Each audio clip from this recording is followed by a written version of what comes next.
श्री गणेश दत्त गुरुभ्यो नमः. गुरुर्ब्रह्मा गुरुर्विष्णू गुरुर्देवो महेश्वरः. गुरु साक्षात् परब्रह्म तस्मै श्री गुरवे नमः.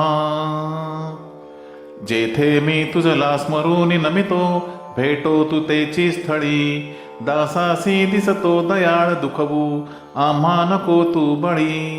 पाहे पावती पार मित्र उदया जैसे तमानी खल. तैसे भेटून घालवी षड्रिपू नाधार मी दुर्बल. अवधूत चिंतन श्री गुरुदेव दत्त. गुरुवाणी पुष्प 6 या ग्रंथातील सत्पुरुषांच्या दर्शनाचे महत्त्व या अध्यायाचं मी पठण करीत आहे.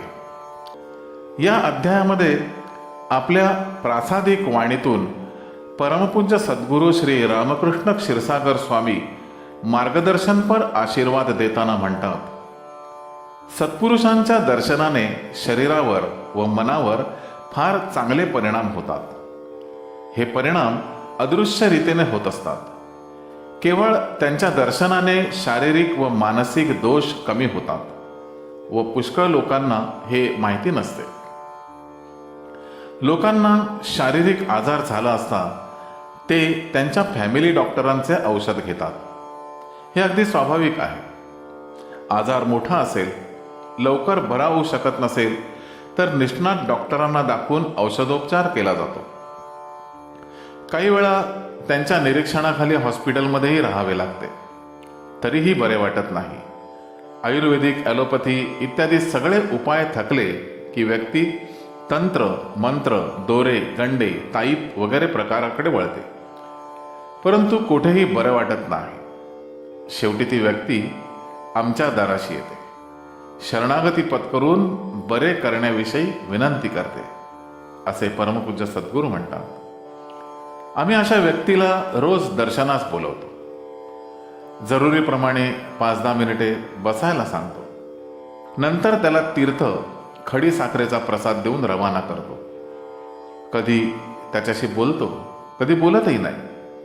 अशा रीतीने रोज दर्शनाचा लाभ झाल्यानंतर त्या व्यक्तीच्या शरीरातील दोष हळूहळू कमी होऊ लागतात.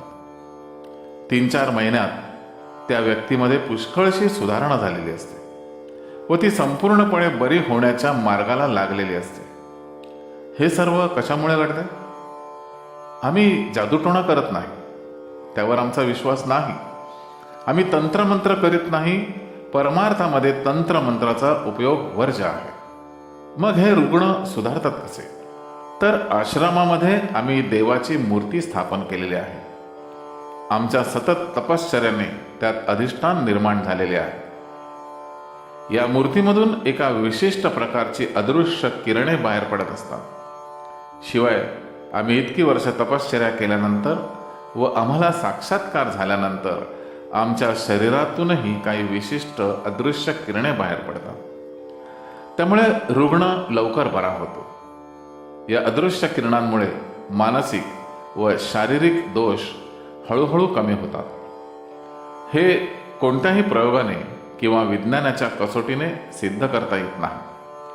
परंतु जी व्यक्ती इतर कोणाच्याही उपचारांनी आजारातून बरी होऊ शकली नाही, इथे दर्शनाला येण्याने ती बरी झाली, हेच त्याचे पुरेसे बोलके उदाहरण आहे.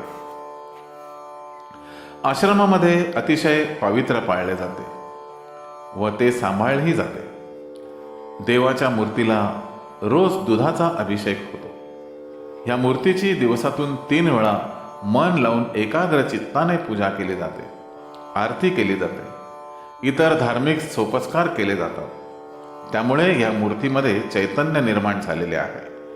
रोजच्या रोज हे चैतन्य व शक्ती वाढत आहे. या मूर्तीला अभिषेक केल्यानंतर तीर्थ मिळतं. मूर्ती अत्यंत पवित्र आहे म्हणून तीर्थही पवित्र असते. आम्हाला ईश्वराचे दर्शन झालेले आहे व या तीर्थाचाही अनुभव आलेला आहे.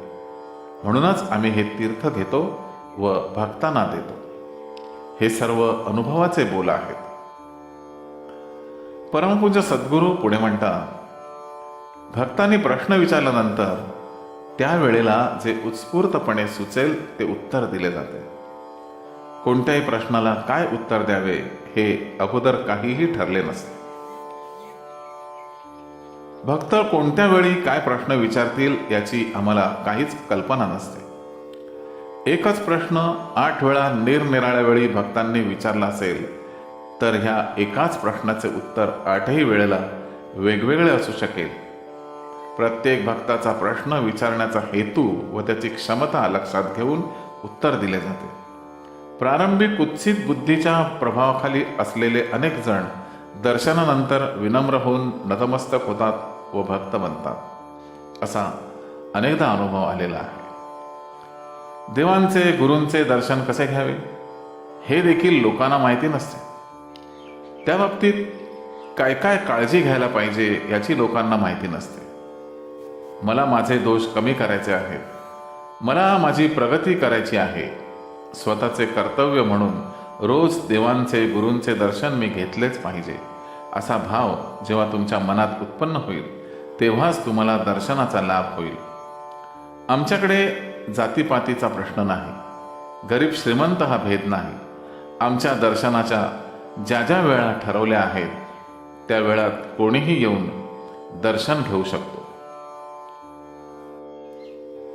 नित्य गुरुवाणी या ग्रंथामध्ये आज म्हणजे 30 मार्च रोजी परमपूज्य सद्गुरू श्री रामकृष्ण क्षीरसागर महाराज आशीर्वाद देताना म्हणतात, भगवंत जेव्हा आकारात येतो तेव्हा दुष्टांचे पारिपत्य करतो, पण जेव्हा तो आकारात नसतो तेव्हाही शक्तिरूपाने वास करून असतो. स्वार्थापुरती त्याची कास धरू नये. कर्तव्य बुद्धीने श्रद्धेने त्याची कास धरली तर तो निश्चितच सहाय्यता करेल. तुम्ही आस्तिक असा की नास्तिक असा, ईश्वरी अस्तित्वाच्या खुणा अनुभवाला आल्याशिवाय राहणार नाही. ईश्वराचा अनुभव यायला बुद्धी वृत्ती शुद्ध व्हावी लागते, पण आपली बुद्धी कायम संशय उत्पन्न करते. ईश्वरावर विश्वास ठेवून हा विश्वास कृतीत कसा येईल हे पाहिले पाहिजे. भगवंत कृपाळू आहे, दयाळू आहे. तो प्रत्येकाला उपाशी उठवतो पण उपाशी झोपवत नाही. श्री गुरुदेव दत्त.